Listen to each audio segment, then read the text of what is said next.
தந்தை பெரியார் அவர்கள் அரசியல் ரீதியாக தமிழ்நாட்டை பக்குவப்படுத்தி வைத்திருக்கின்றார். அதனால்தான் பாஜகவுடைய எந்த தில்லுமுள்ளு வேலையும் இன்னைக்கு தமிழ்நாட்டு மக்கள்கிட்ட ஈடுபட மாட்டேங்குது.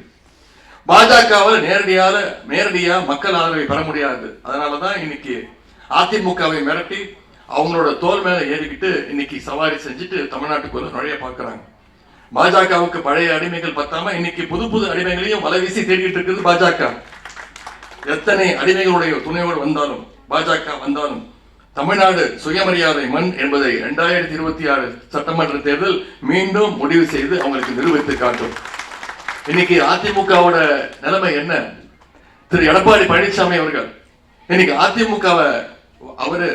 அதிமுக வாடகை எடுத்து இன்னைக்கு அந்த கட்சியை உள்வாடகைக்கு கொடுத்திருக்கிறார். இன்னைக்கு நம்ம சுயமரியாதை இயக்கத்துடைய நூற்றாண்டை கொண்டாடி கொண்டிருக்கிறோம். ஆனா திரு எடப்பாடி பழனிசாமி அவர்களுக்கு சுயமரியாதைனா என்னன்னு கூட தெரியாது. கார் மாறி போனா கூட பரவாயில்ல, விழுகிற காலையும் மாத்தி விழுறவர் தான் திரு எடப்பாடி பழனிசாமி அவர்கள். தந்தை பெரியார் அவர்கள் ஊட்டிய சுயமரியாதை உணர்ச்சி நம்மளுடைய மக்களுக்கு இருக்கின்ற வரை தமிழ்நாட்டை என்றைக்கும் அவர்களால் தொட்டு கூட பார்க்க முடியாது.